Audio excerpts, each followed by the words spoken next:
J'ai une très bonne oreille. Des fois, il y a certains bruits que je ne peux pas. Du métal sur de la fonte. Tu sais, mes parents, c'est un truc qui m'énerve. Mes parents adorent les pommes de terre rosies. Et à la cocotte en fonte avec la cuillère qui. Ça, ce bruit-là, je ne le supporte pas. Pareil, il y a certains bruits de frein. Il y a des espèces de couinements là. C'est horrible. Sur l'odeur et le goût déjà de la nourriture. Des fois, je peux être vraiment dégoûtée et vraiment être mal. Et le bruit. Et le bruit, ouais, il faut que, par exemple, quand je travaille, il faut aucun bruit. Donc pas de bruit de fond, pas de bruit. S'il y a le voisin qui parle dehors, c'est très agaçant. Mais dans le bus, il faut. Je dis ça, j'aime pas le bruit, mais en même temps, ça m'empêche pas d'avoir des écouteurs. Mais je me coupe justement du bruit.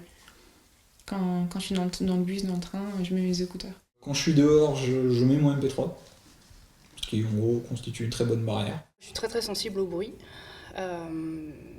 Comment ça se présente? Je vais être très sensible aux bruits soudains qui me font sursauter. Je vais être sensible aussi au brouhaha diffus, donc ça c'était compliqué quand je donnais cours. Quand les élèves se mettent à parler, c'est très très compliqué à gérer parce que ça a vraiment tendance à m'envahir et du coup j'arrive pas à filtrer, donc c'est très difficile. Mais en fait je suis sensible à quasiment toute forme de bruit et j'essaye chez moi de vivre dans le silence le plus total, quoi, parce que c'est vraiment, ça me parasite complètement et ça m'empêche de pouvoir réfléchir correctement. Au niveau auditif, j'ai beaucoup de mal avec les sons aigus. Par exemple, j'aime beaucoup la musique et j'ai beaucoup de mal avec la flûte. Parce que la flûte provoque vraiment généralement des sons assez aigus et ça me fait mal. Quand j'écoute, ça me fait mal. J'ai du mal par exemple avec le règlement d'une fourchette, avec la craie au tableau, mais ça c'est un peu tout le monde. J'ai du mal avec les voix d'enfants, les voix d'enfants, les voix d'enfants en général, parce que souvent elles sont très aiguës. Alors quand en plus l'enfant en question se met à crier, ça devient une catastrophe. Il y a des moments où, je sais que j'étais crevé, donc du coup j'ai pas tous mes réflexes de protection, qui incluent l'ouïe, où je reçois tous les sons, mais vraiment comme des boules, purs. Ce qui fait que quand tu claques une porte à côté de moi, c'est un boulet de canon. D'un point de vue visuel, je suis sensible à la lumière, notamment celle des néons. J'ai du mal. Mais là, j'essaie de pas regarder par là, donc là, ça va mieux. Tout ce qui peut être jean encore actuellement, pour moi, c'est quelque chose je dirais, de trop rêche, je trouve. Des choses qui servent un petit peu trop, qui sont rêches, ça, j'aime pas cette sensation-là. J'ai aussi des difficultés dans le passé, notamment avec les chaussures, tout ça. C'est vrai que, par exemple, quand j'étais au collège, notamment vers la 5e, je portais que soit, ça dépend, des sandales quand il faisait plus chaud, soit des bottes quand c'était plutôt l'hiver. Voilà, j'arrivais pas. Les bottes plastiques, ouais. J'arrivais pas à porter des chaussures à lacets. Si on touche, en fait, je vais réagir beaucoup plus violemment que d'autres. J'ai du mal avec certaines odeurs. L'odeur du fromage, par exemple. C'est sûr que certains aliments dont j'aime pas du tout la texture, c'est pas la peine, quoi.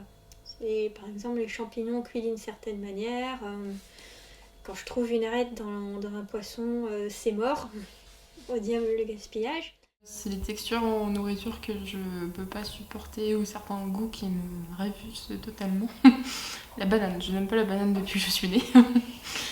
J'aime pas du tout les poivrons ou ce genre de choses et j'aime pas du tout tout ce qui est caoutchouteux comme sensation ou des légumes trop juteux, ça m'écœure aussi rapidement. On est capable d'apprécier plus précisément, alors que ce soit un paysage, une odeur, une saveur. On est, comme on se concentre vraiment sur le sens en question, on perçoit souvent plus de choses qu'une personne non autiste.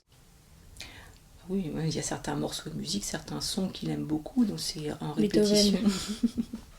Par exemple Beethoven, mais voilà, c'est un morceau de musique, ça va être une séquence qui va lui plaire et on va entendre ça en répétition pendant des semaines et des semaines. Des morceaux de rock, des morceaux de hip-hop, tout ça, puis je me dis, wow, j'écoute le beat, écouter avec précision la ligne de guitare ou de basse, et ça peut être un vrai plaisir. Ça va être le toucher avec le cheval. C'est ça, oui. J'y prends beaucoup, caresser un cheval, le brosser, tout ça, j'y prends beaucoup de plaisir et j'en profite. On est focalisé là-dessus en fait. Il n'y a plus que ça. Et du coup, moi personnellement, et du coup, ouais, on en profite.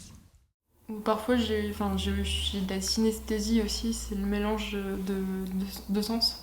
Donc ici ça va être l'audio et le visuel, donc quand je vais entendre des choses, je peux voir des images, et quand je vois des choses, je peux entendre quelque chose dans ma tête. Enfin, il y a des sonorités qui peuvent apparaître. Quand il était en primaire, il m'a dit moi, quand je vois des lettres, pour moi, elles sont en couleur. Donc il arrivait pour faire des opérations à associer par couleur. Et c'était pas les chiffres qu'il arrivait à additionner, en fait, c'était des couleurs. Sensible sur les détails quand même. Si par exemple il y a un petit défaut sur une tapisserie, ou bien il le repère tout de suite, quoi. Une couleur dans un tableau, ou bien une affiche, un détail. Vraiment, nous, on aurait passé ça complètement inaperçu, puis il va voir que ça. Et ça va le déranger. Je vais avoir tendance à percevoir les détails avant de percevoir la globalité, quand je rentre dans une pièce, par exemple, ou sur le visage de quelqu'un, ou voilà. Je suis bien plus pointilleux que la plupart des gens. Je suis bien plus dans le détail. J'arrive pas, par exemple, quand je raconte quelque chose, j'arrive pas à être concis.